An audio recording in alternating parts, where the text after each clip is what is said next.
నీ బిడ్డను కాబట్టి కూర్చున్నారు కూర్చుంటారు. రాగానే ఈ తల్లి కోడి దాని కుక్కను తల్లిదండ్రులు పోతుంది, పొడుస్తాను పోతుంది. అప్పుడు కుక్క భయపడిపోతుంది. ఏందమ్మా గట్లదన్నేమంటే వాడు పిరికోడు రావాని ఇట్లా బెదిరిస్తాడు వెళ్ళిపోతాడు అని చెప్పి పిల్లలకు చెప్తుంది. అంతనే ఓ పిల్లి వస్తుంది. పిల్లి రాగానే ఏం చేస్తుంది, కోడి అమ్మ వాడిని బెదిరిస్తే వాడు వాయే, వీడంటే వీడు బెదిరిస్తే పోయేటోడు కాదు బిడ్డ. మేము లెక్కగా 56 రోజులకు ఈ తల్లి కోడి ఏం చేస్తుంది, పిల్లల్ని దగ్గర రాని ఎంతంతా ఉంటుంది, పిల్లల్ని ఎడవాపుతా ఉంటుంది. ఇది వరకు పంచాయతీ పెట్టుకున్నారు, ఇద్దరు ఇంటికి రాగానే ఈ కోడి పిల్లలు అనగబెట్టి కోసి కూరండి పెడతారు. అర్థమైందా?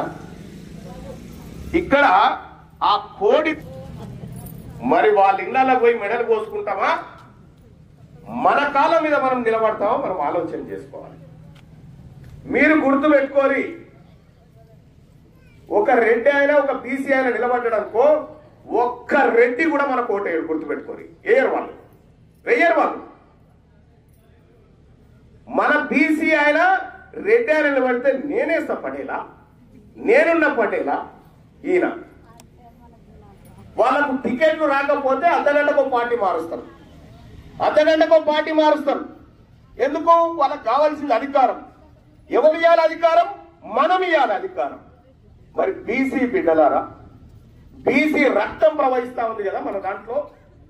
మనమంతా బీసీలం కదా, మనమంతా ఎస్సీలం కదా, మనమంతా అణగారిన వర్గాలం కదా.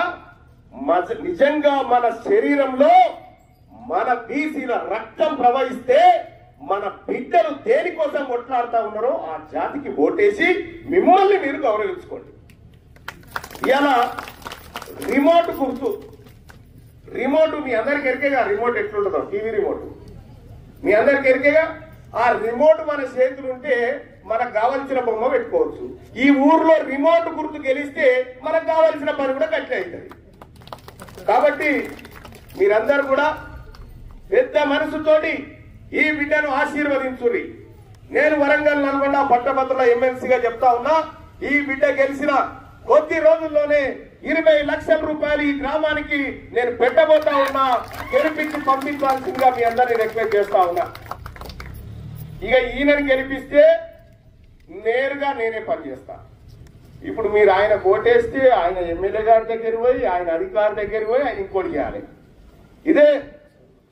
ఇదే నవీన్ గారు గెలిస్తే ఏం జరుగుతుందంటే తల్లి, తీన్మార్ మల్లన్న గెలిచినట్టు ఇక్కడ తీన్మార్ మల్లన్న గెలిచినట్టు నవీన్ గెలిస్తే మీకు ఏ కష్టం ఉన్నా ఈ రాష్ట్రంలో ఒక్క ఫోన్ కాల్ తో నేను చేయగలుగుతా. మీకు ఈయనే కాదు, గుంటూరు నుంచి మొదలు పెడితే అటు విశాఖపట్నం దాకా ఇటు తెలంగాణ అంతటా తీన్మార్ మల్లన్న ఎవరో తెలుసు. మీకు దవాఖానలో పని ఉన్నా, మీకు ఎక్కడైనా విద్యా సంస్థల్లో పని ఉన్నా చేసే బాధ్యత మాది, నేను తీసుకుంటా ఉన్నా. మీరు ఎవరి కింద చేయాల్సిన పని లేదు.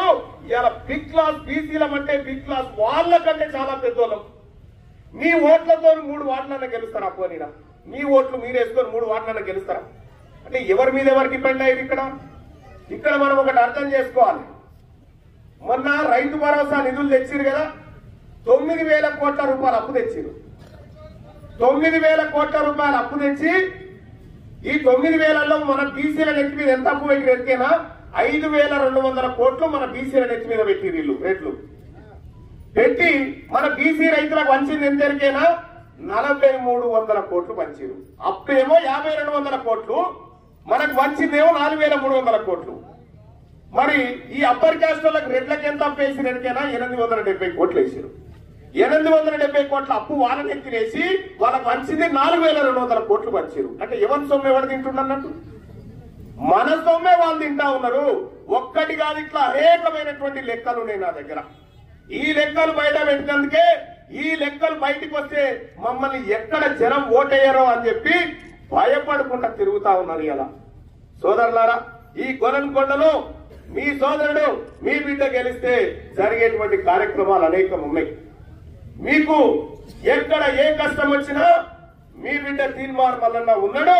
మిమ్మల్ని కంటికి రెప్ప లెక్క, తల్లి కోడి లెక్క కాపాడుకునేటువంటి ప్రయత్నం నేను చేస్తాను తెలియజేస్తూనే, అలాగే మన నవీన్ గెలిస్తే మన గెలిపిస్తే మన ఊర్లో ప్రతి గల్లీకి సీసీ కెమెరాలు ఏర్పాటు చేసి సొంత నిధులతోని ఎవరికి చేయి చాపకుండా సొంత నిధులు పెట్టి సీసీ కెమెరాలు ఏర్పాటు చేయించబోతా ఉన్నాం. ఓకే, సొంత నిధులతో ఒక అంబులెన్స్ ఎక్కడైనా దవాఖానకు పోవాలంటే ఒక అంబులెన్స్ ఏర్పాటు చేయబోతా ఉన్నాం. ఊరూరికి సీసీ కెమెరాలు, వీధి లైట్ల ఏర్పాటు, ఊర్లో ఉన్న అన్ని అంతర్గత రహదారుల్లో సీసీ రోడ్ల ఏర్పాటు నేనే ఇస్తా కదా నిధులు. రేపు పొద్దుగాల గ్రామంలో ప్రతి ఏరియాలో పారిశుద్ధ్య సమస్య పరిష్కారాలు, క్రీడా రంగాన్ని ప్రోత్సహించేందుకు యువతకు క్రీడా పరికరాలు అందజేయబోతా ఉన్నాం. అలాగే ప్రతి ఏడాది మండల స్థాయిలో గ్రామంలో క్రీడా పోటీలు నిర్వహించబోతా ఉన్నాం. గ్రామ ప్రజల ఆరోగ్య అవసరాల కోసం మెడికల్ క్యాంపులను కూడా ఏర్పాటు చేయబోతా ఉన్నాం. మన గ్రామంలో ప్రభుత్వ పాఠశాలలో 10వ తరగతిలో స్కూల్ టాపర్ గా నిలిచిన విద్యార్థికి ప్రతి సంవత్సరం 5,000 రూపాయలు ఇచ్చి ప్రోత్సహించబోతా ఉన్నాం. అలాగే సెకండ్ ర్యాంక్ వచ్చిన విద్యార్థికి 3,000, 3వ ర్యాంక్ వచ్చిన విద్యార్థికి 2,000 ఇవ్వడం జరుగుతుంది. ప్రభుత్వ పాఠశాలలో చదువుతున్న విద్యార్థులందరికీ ప్రతి ఏడాది షూల పంపిణీ చేయబోతా ఉన్నాం. ఈ మండలం ఏదొస్తుంది అమ్మా? ఈ గ్రామంలో గవర్నమెంట్ స్కూల్లో చదువుతున్న మీ పిల్లలకు బాటా షూస్ వచ్చినాయా అమ్మా? షూస్ పంపించిన నేను వచ్చినాయిగా. ఎవరు పంపించినవి? మీ బిడ్డ నవీన్ ప్రోత్సాహంతో నేనే పంపించిన షూస్ మీ పిల్లలకు. మా పిల్లలు ఆత్మగౌరవంతో కాళ్లకు బూట్లు వేసుకొని పడిపోవాలని పంపించిన. 1వ తరగతి నుంచి 10వ తరగతి వరకు మీకు మీ పిల్లలకు ఉచితంగా బూట్లు పంపించి మా పిల్లలు కూడా మీ పిల్లల లెక్కనే ఉండాలని చేసినటువంటి కార్యక్రమం అదంతా. అలాగే మన గ్రామంలో ఉన్న అన్ని దేవాలయాల అభివృద్ధికి కృషి చేస్తాం. అర్హులైనందరికీ పెన్షన్లు ఏమున్నా నా దగ్గరికి తీసుకురా తమ్ముడు, నేనున్నా. మీ ఇల్లు గాని మీ పెన్షన్లు గాని మీకున్నటువంటి భూ సమస్యలు గాని అన్నిటిని పరిష్కారం చేస్తా అని చెప్పి మీ అందరికి తెలియజేస్తా ఉన్నా. మహిళా సోదరిమణులారా, ఇవాళ చెప్తే పరేషాన్ అవుతారు కానీ 1956 నుంచి ఈ రోజు వరకు అసెంబ్లీలో ఉన్న ఆడోళ్ళు ఎంతమంది దొరికారా? 85 మంది ఆడోళ్ళు ఉంటే ఆ 85 మందిలో మన బీసీలు ఎంతమంది ఉన్నారు ఎరికేనా? 5గురే. ఇలా మహిళా రిజర్వేషన్ బిల్లు తీసుకొస్తే మన బీసీలకు వాటా లేదట. ఇక్కడ అవకాశం ఉన్న చోట సర్పంచ్ కాడి నుంచి ఎమ్మెల్యే దాకా మేమే ఎత్తుకపోతాం, మేమే చేస్తాం. ఏం చేసుకుంటారో చేసుకోరని చెప్పిండు. ఈ రిజర్వేషన్ ఎంత తెచ్చి ఎరికేనా రేవంత్ రెడ్డి గారు? బీసీలు మీకేమి చెప్పర్రా, మీరు ఏం చేసుకుంటారో చేసుకోకపోర్రా అని జీవో 46 తీసుకొచ్చి మన ముఖాన కొడితే ఇవాళ ఈ ఊర్లో రెట్లు పోటీ చేస్తా ఉన్నారు. లేకపోతే వాళ్ళకి ఛాన్స్ లేదు.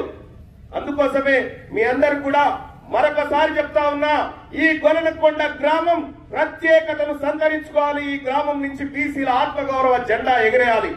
నేను బీసీ తల్లి పాలు తాగిన బిడ్డగా నా బీసీ అభ్యర్థికే ఓటేయబోతా ఉన్నా. నా ఊర్లో నా బీసీలకే ఓటేయబోతా ఉన్నా అని చెప్పి తెలియజేసుకుంటూ, ఈ గొలనకొండ గ్రామ ప్రజలారా ఒక్కసారి రిమోట్ గుర్తుకు ఓటేసి, అలాగే వార్డు మెంబర్లు మనల్ని ఎవరైతే నిలబడలేదో మన బీసీలే నిలబడితే వాళ్ళకు కూడా బీసీలకే ఓట్లేయాల్సిందిగా రిక్వెస్ట్ చేస్తా ఉన్నా. వాళ్ళు ఏ పార్టీలో ఉన్నా సరే, ఆ బీసీ బిడ్డలు ఏ పార్టీలో ఉన్నా సరే వార్డు మెంబర్లకు కూడా బీసీలకే ఓట్లేసి గెలిపించమని చెప్పి తెలియజేస్తా ఉన్నా. ఎస్సీ సోదరులు ఎవరైతే ఉన్నారో, ఎస్సీ సోదరులారా, మనమంతా సూదరులం, మనమంతా అనగారిన వర్గాలం, మనమంతా మన ఓట్లు మనమే వేసుకున్నాను అని చెప్పి తెలియజేస్తా ఉన్నా. ఇంకా అలాగే దళిత ముఖ్యమంత్రిని చేస్తా అని మోసం చేసిన కేసీఆర్ ఓవైపు, మన రిజర్వేషన్లు రాకుండా దొంగ జీవోలు తీసుకొచ్చిన రేవంత్ రెడ్డి ఇంకోవైపు ఉన్నాడు. ఈ వెలమోళ్ళు, ఈ రెడ్లు, వీళ్ళ ద్వారా మన బతుకులు మారాయని చెప్పి మీకు తెలియజేసుకుంటూ, ఈ గొలనకొండ రూపురేఖలు మారాలంటే మన బిడ్డ నవీన్ గెలవాల్సినటువంటి అవసరం ఉందని చెప్పి తెలియజేసుకుంటా ఉన్నా. మరి మీరందరూ కూడా నవీన్ ఆశీర్వదించినట్టేనా? నాతో పాటు అందరూ చేయలేమని చెప్పండి. జై తెలంగాణ, జై బీసీ, జై బీసీ. రిమోట్ గుర్తుకే. థ్యాంక్ యూ, ధన్యవాదాలు. వాళ్ళ ఓట్లు వేసిన రోజులు మనకేం రావు, మనం కోరికల లెక్కనే. జాగ్రత్తగా ఈసారి బీసీల ఓట్లు వేసుకుందాం. ఇన్లెటర్ రావో చూద్దాం.